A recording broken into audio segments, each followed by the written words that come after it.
Hi there. My name is Kathryn Lee Hamilton, and thank you for letting me read to you tonight. My name is Frances Haage, and naming my granddaughter Katie, Kathryn, legally and in the church, was the only kind thing my daughter, Virginia, did for me that has ever been completely selfless. I still don't understand why she did it. You see, my husband and I decided on our match mainly for our mutual desire for children, and we had them. I raised five, but I birthed six. The first child, my daughter Kathryn, died in the hospital due to heart complications. Her heart was not formed correctly. She didn't live a week. That was not only my husband Frank's and my first daughter, but our first child. And we were so excited for the baby to come home. Again, the whole reason we were married was to have a family. And well, you know how you feel about your first child when you are expecting them. It broke our hearts to see her, not hold her, and to hear when she had passed. To come home from the hospital with a burial shroud and not a child. It was devastating. Kathryn wasn't born dark red and squalling like Katie, or 10 pounds 10 ounces. She was barely 5 pounds. It's hard to remember, let alone talk about. It hurts so much. Kathryn was sickly looking baby, but her face was beautiful, like an angel, a little angel. I knew something was wrong immediately. After the birth, she wouldn't cry. Only sick babies don't cry. And no one would give her to me to hold. Why I had wanted to name my first daughter Kathryn is a mystery that I took deep with me to my grave. Perhaps she was my favorite saint. I think I probably spelled it Kathrine, but I may have even used a C. When we came home from the hospital, it was the first time my husband and I would confront tragedy together, though not the last. We tried to keep stiff upper lips, but my delivery had been bad, and what you call postpartum was terrible, so my mother kept me in the bedroom for a month laying in.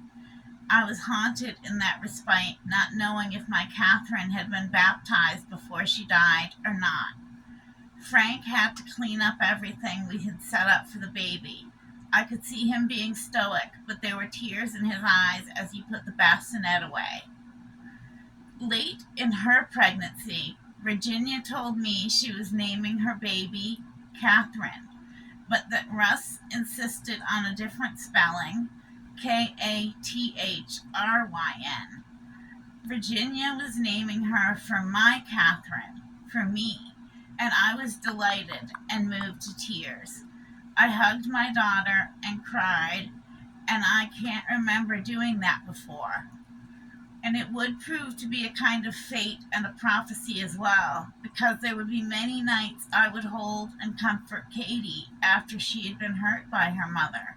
My daughter, except for what a bleak place in my life would be without Katie, should not have had children.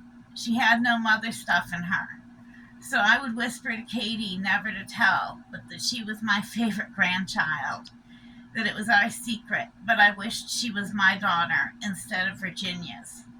But the truth is, by the time Katie was 2, she felt like my daughter, more like my daughter than any of my children had. She felt like a part of me. Our connection was so deep, and Virginia had gone to crazy after the birth. Honestly, I didn't want to tell Russ, her husband, but I took care of the baby during the day and stayed up some nights too. Since Katie's care fell to me until Russ came home from work at 7:30 or 8 p.m., and he was able to give me a break on the weekend, I got to care for Katie a lot, and I loved her. Our bond grew every day, every minute, every second, like the trees taking root in the woods behind our house my daughter and son had purchased for all of us in Reading, Mass. I felt Katie growing in me, in my heart, in my brain, in those tingly arm and leg flashes you normally get only when you are falling in love. I did. I fell head over heels in love with Katie. We had a connection.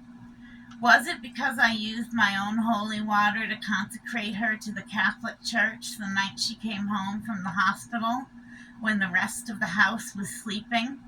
She was only 5 days old, and her soul needed protection from evil that only holy water from Lourdes could provide. And we are good Catholics, my daughter and I. We each have a bottle. Every good Catholic woman has a bottle of holy water from Lourdes somewhere.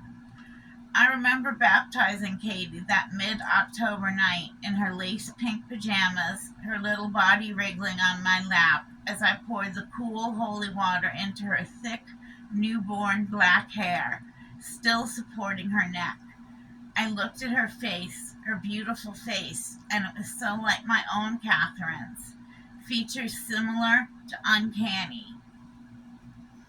Reverently, I said the words of Christ, consecrating my granddaughter to him, to the Catholic Church, calling down their powerful protection against supernatural forces of evil in the world. The baptism was complete. We were also bonded forever in the name of Jesus and Holy Mother Mary. A hole in my heart that Kathryn's death had left, a hole I didn't even know I carried inside me all these years, filled itself with the new, beautiful shape of this child as I baptized her, my Kathryn. I had never known if she lived to be baptized. I felt a sense of peace about it for the first time. Maybe a baptism is as much about love, and I had loved her. When she passed, my love was there to protect her, even if she was not baptized. For the first time in decades, I had a thought about Kathryn that comforted me. Katie cooed as the water ran through her hair and then settled, looking like a baby angel on my knees.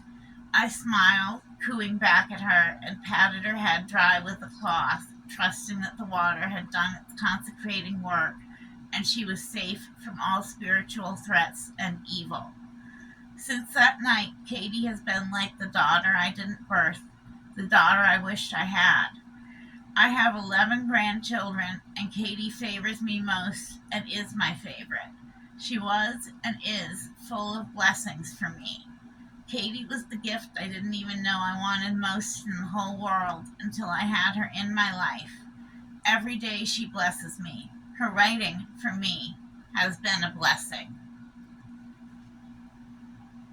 Thank you, Kathryn Lee